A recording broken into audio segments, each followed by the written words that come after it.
Y el gobierno va a ingresar hoy al Congreso el proyecto de ley de presupuesto 2023 que tiene el foco en inversión pública, seguridad ciudadana, seguridad social y también empleo. El proyecto que contempla un aumento del gasto público del 4,2%. Se trata de la primera propuesta de las arcas fiscales que anuncia el gobierno del presidente Boric. Para conversar de este tema y otros de la contingencia nos acompaña el diputado del Partido Liberal y miembro de la Comisión de Hacienda de la Cámara de Diputados, Vladimir Milosevic. Diputado, bienvenido a Canal 24 Horas. ¿Cómo le va? Buenos días. Hola Andrés. Buenas tardes ya. Son las 12:10. ¿Cómo estás? A ver, diputado, inmediatamente su primera reflexión respecto a este proyecto, porque tiene que ser aprobado por la Cámara Baja y Cámara Alta, este proyecto de presupuesto 2023. A ver, creo que tiene muy buenas noticias para Chile en estos tres pilares que se ha dicho, ¿no? Reactivación económica, seguridad social, porque no nos podemos olvidar tampoco las urgencias sociales, y seguridad pública, que también es central hoy día dentro de las preocupaciones ciudadanas. Me parece entonces que se hace cargo de las urgencias que el país está poniendo. Respecto a reactivación económica, por ejemplo, se estima la creación de 200.000 empleos para el próximo año. Y aquí, bueno, inversión en obras públicas, por ejemplo, es una cuestión que destaca. Estamos hablando de un programa de 1,6 billones de pesos. 1,6 billones de pesos. Ahí quiero aprovechar de destacar la labor de Juan Carlos García, que es el ministro de Obras Públicas, que creo que ha hecho una tremenda pega y que tiene un proyecto, una serie de proyectos muy ambiciosos, ¿no? Entonces, me parece que respecto a reactivación económica, este gobierno tenía que dar un paso adelante, así lo ha hecho, no solamente respecto de las pymes, donde hay una serie de más plata para crédito, sino que también respecto de grandes proyectos. Ahora, grandes proyectos, ¿de qué manera se pueden apoyar? Sin disminuir otra cosa que es un compromiso central de este gobierno, que son los estándares ambientales. Bueno, poniéndole más presupuesto y más personal a instituciones como, por ejemplo, el Consejo de Bienes Nacionales, el Consejo de Monumentos Nacionales, o el Servicio de Evaluación Ambiental, el SEA, que claro, tienen una cantidad de proyectos y por lo tanto se demoran sus aprobaciones porque falta personal. Bueno, entonces la manera de que la gran inversión también llegue a Chile y también avance sin disminuir los estándares es poniendo más personal y más presupuesto para ese tipo de instituciones, ¿no? Entonces aquí se apoya en reactivación económica a las pymes y también a la gran inversión, que ambas cosas son necesarias, ¿no? Y aquí hay un crecimiento, Andrés, respecto de reactivación económica, hay un crecimiento del 5,5 respecto del presupuesto de este año. Sí, esto es lo que se denomina de alguna forma como un presupuesto contracíclico. Lo conocimos en la última crisis subprime, por ejemplo, hace 13 años en el primer gobierno de la presidenta Bachelet, en que cuando la economía, obviamente, y las proyecciones que estamos viendo del Banco Central son en el mejor escenario el próximo año, una caída de 0,5% de la economía. El mejor escenario es el Estado, de alguna manera, el que le echa carbón a esta economía para que empuje, obviamente, y también incentivar al mundo privado a que se vaya sumando a este carro, porque las cifras, por lo menos, de las proyecciones no son buenas.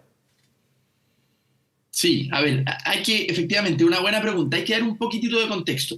Ya el 2021 y el 2022 tuvimos presupuestos que, si bien fueron expansivos, se concentraron mucho respecto del combate a la pandemia, ¿no? O sea, el 2021 creció un 33%, el 2022 disminuyó un poquitito, pero se mantuvo en un 24%. O sea, estamos hablando de presupuestos que, producto de la pandemia, y así todos los gobiernos del mundo tuvieron que enfrentarla con recursos adicionales. Pero eso no necesariamente significó poner la plata en otras prioridades, o por ejemplo en la misma reactivación económica.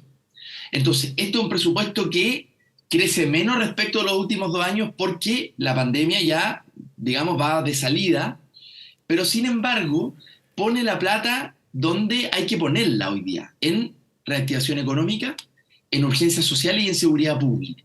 Entonces, claro, tiene un 5,5% de aumento respecto a reactivación económica.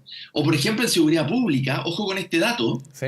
En seguridad pública entre el 2017 y el 2021 se aumentó el presupuesto en un 0%.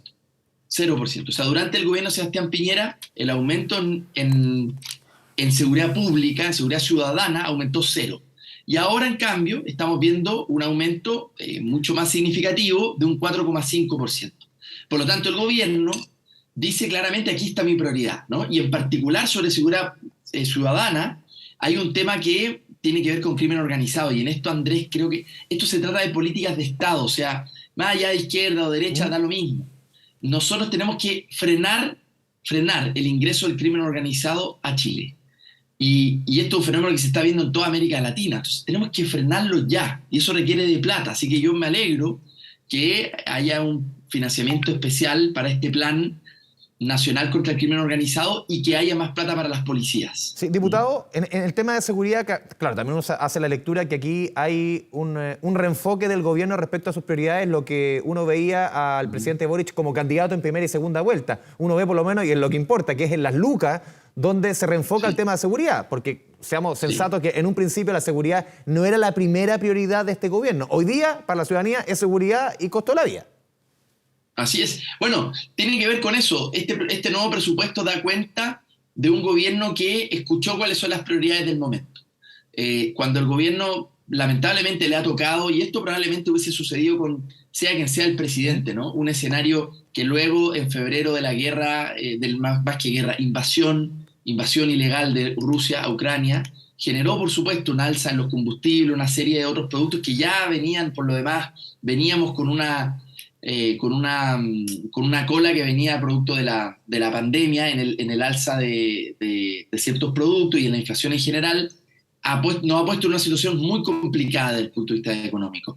Y también la seguridad pública ha estallado una crisis que se venía arrastrando, pero que estalló con mucha fuerza a inicios de este año y que, claro, pone al gobierno en una situación, sea quien sea el gobierno, ojo con esto, aquí distingamos, si hubiese ganado José Antonio Kast estaría probablemente en las mismas circunstancias, ¿no? Entonces, pero ¿dónde el gobierno da las señales políticas? En la ley de presupuesto, y dice, lo que antes había aumentado en los últimos 3, 4 años en 0%, que era seguridad pública, yo lo aumento en un 4,5%. Eso me parece que es poner bien las prioridades. Y lo mismo respecto de la reactivación económica. Bueno, sin dejar, por supuesto, el tercer pilar, que tiene que ver con urgencias sociales, ¿no? Donde, bueno, es una agenda mucho más propia para este gobierno y en donde la seguridad social aumenta un 8%. Sí. Ahí, diputado, del presupuesto actual. Sí, quería ir a un punto respecto, porque buena parte, el 60% del aumento en el gasto fiscal este año va a ir a la PGU. Recordamos, la PGU rige desde principios de este año, o sea, no estaba dentro del presupuesto de alguna manera 2022, por eso es que gran parte de la plata del crecimiento va hacia la pensión garantizada universal. 2,3 millones de personas van a verse beneficiadas, 90% de la población mayor de 65 años. Se llega a 193.000 pesos. El proyecto del gobierno es llegar a 250. Y ahí está la discusión de algunos economistas y sobre todo también de sectores más hacia la derecha que dicen llegar a 250 va a desincentivar el trabajo, va a desincentivar la cotización. ¿Cómo lo ve usted? A ver, claro, la PGU garantizada hoy día va a llegar con este presupuesto, si ha aprobado en estos términos, a 2,3 millones de personas. ¿Cuál es el monto que obtendrían? Estamos hablando de 193.000 pesos, ¿no? Lo que estaba comprometido para este año, ¿no? Ahora, esto en el caso de una cobertura del 90% para personas mayores de 65 años. A ver, tenemos que ir evaluando cómo esto se comporta, pero esto no es el caso del IFE, por ejemplo, porque en el IFE, recordemos, era un monto muy superior. Eran 3.000 millones de dólares solamente en un mes el IFE. Eran 3.000 millones, le digo, de dólares solamente en un mes el IFE. O sea, el gasto global de la PGU todo el año es un mes de IFE. Sí, por eso mismo. Yo diría que hay que ser un poquito más equilibrado con los juicios. No creo que una PGU de 193.000 pesos desincentive el empleo. No, digo, si es que se llega a 250. Esa es la crítica que se hacen de ciertos sectores más conservadores, entre comillas. Sí, bueno, tendremos que ir viendo cómo se comporta, ¿no? Siempre estas políticas hay que estudiarlas, hay que estar abiertas, pero sinceramente no lo creo, no es comparable a otros escenarios, pero bueno, hay que estar abierto de todas maneras a estudiarlo, ¿no? Ahora, recordemos que la PGU fue producto, por lo demás, de un gran acuerdo nacional, es decir, fue aprobado en el Congreso por una amplísima mayoría. De hecho, no estoy del todo seguro, pero creo que fue por unanimidad. O sea, estamos hablando de un proyecto muy, muy mayoritario, si no unánime. Bueno, por lo tanto, creo que igual este proyecto de ley para este próximo presupuesto equilibra bien las necesidades de Chile. Hay una necesidad social que está ahí, que sigue latente, pero ha emergido con mucha fuerza este año la seguridad pública, y ahí en particular el crimen organizado, que no es solo más carabinero, Andrés, un paréntesis, pero también es muy importante esto. no solo con más carabineros en las esquinas vamos a desbaratar a las bandas de crimen organizado. Le pongo el caso del norte.